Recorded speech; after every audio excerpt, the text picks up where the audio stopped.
Hingga kini polisi masih menyelidiki kasus kematian dua warga Cinere Depok yang jasadnya ditemukan di rumah mereka pada pekan lalu. Penyebab kematian keduanya pun masih menjadi misteri.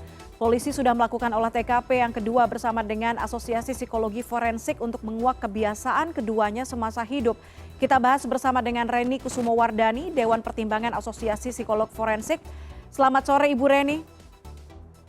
Selamat sore Mbak Puspa. Ibu Reni, dari olah TKP yang dilakukan bersama pihak kepolisian, apa kemudian yang diamati oleh Apsifor? TKP itu merupakan salah satu tools untuk kami dari psikologi forensik itu melakukan analisis yang disebut otopsi psikologi. Jadi yang kami lakukan adalah mengobservasi situasi lingkungan TKP, dan juga bagaimana di dalam TKP gitu ya, lingkungan sekitar itu kan yang ada di luar, dan di dalam TKP untuk kita mempelajari hubungan antara TKP dengan keadaan psikologis dan latar belakang psikologis korban dalam kaitannya tentunya di sini dengan kematian para korban tersebut. TKP ini merupakan salah satu petunjuk ya. Misalnya nih salah satunya di mana persisnya korban ditemukan meninggal dunia, seperti apa posisinya, di tempat yang seperti apa meninggalnya, apakah ini TKP primer atau TKP sekunder, kegiatan apa sih yang biasa dilakukan di lokasi TKP tersebut, bagaimana kemudian secara perilaku ya korban-korban tersebut bisa berada persis di TKP itu. Nah, karena pada dasarnya memang TKP ini berhubungan dengan perilaku seseorang. Nah, kalau TKP-nya di rumah korban, maka kita bisa menelusur mundur di sini, melakukan analisis retrospektif untuk mengetahui kebiasaan perilaku korban. Apakah ada perilaku korban yang berisiko atau tidak? Kita bisa melihat barang-barang apa sih yang ada di dalam, ada tulisan-tulisan apa, kemudian keadaan kamarnya, keadaan rumahnya secara umum. Nah, di sini kita melihat ya apakah ada perilaku yang berisiko atau enggak gitu ya, dengan melihat dan barang-barang yang ada di situ. Baru dianalisa untuk bisa dapat.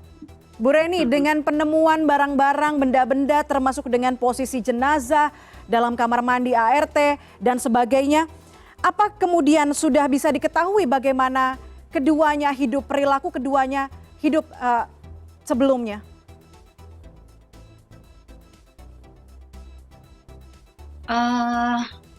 Maksudnya gimana, Mbak? Tadi agak tidak terdengar, terputus, Mbak. Dari penemuan-penemuan yang sudah diketahui masyarakat dan juga dari olah TKP begitu, apakah sudah bisa diketahui bagaimana sebetulnya kebiasaan keduanya ini semasa hidup, Ibu Reni?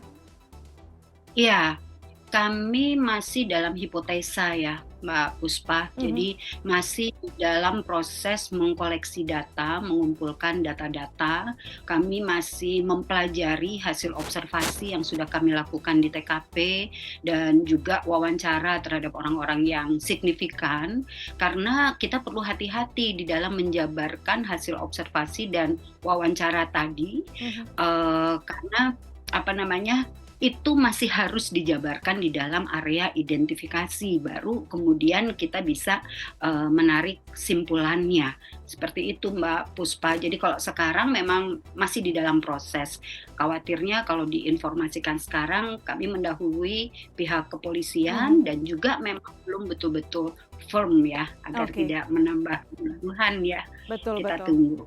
Baik, masih butuh waktu untuk bisa menyampaikan kepada publik bagaimana hasil dari analisis psikolog forensik. Tapi banyak yang mengatakan pada akhirnya kasus ini punya sedikit banyak kesamaan dengan kasus kematian yang terjadi di Kalideres beberapa waktu lalu. Apa yang kemudian masyarakat harus pahami agar bisa mengantisipasi hal-hal seperti ini mungkin bisa menjadi copycat suicide di masa depan, Bu Reni? Kita belum sampai pada simpulan apakah ini suicide, apakah ini kecelakaan atau hal yang lain ya Mbak Puspa. Jadi kalau kita lihat pada kemiripannya, memang di sini sama-sama ditemukan mayat yang kondisinya sudah tidak baik ya. Kemudian bukan hanya satu, tetapi lebih dari satu, yang di Kalideres 4, yang di sini 2 orang. Dan korban-korban itu punya relasi keluarga dekat gitu ya, yang sekarang ibu dengan anak, yang dulu juga ibu, ayah, anak, dan paman ya yang di Kalideres, dan juga berada di dalam satu TKP. Nah, kalau di sini kita lihat tanpa kita mendahului sebuah simpulan ini bunuh diri atau ini dibunuh, sebetulnya yang paling dibutuhkan di sini kepekaan ya, Mbak Puspa. Jadi kepekaan lingkungan sekitar jika ada sesuatu yang tidak biasa yang terjadi pada lingkungannya gitu, rumah, keluarga-keluarga di lingkungannya. Tampaknya memang ini perlu sekali untuk ditingkatkan karena adanya penemuan yang kedua kali ya, keluarga yang ditemukan sudah tidak bernyawa. Ini kan mengindikasikan adanya satu keadaan kesehatan mental yang kurang baik ya di masyarakat kita gitu ya. Jadi memang perlu untuk memperhatikan.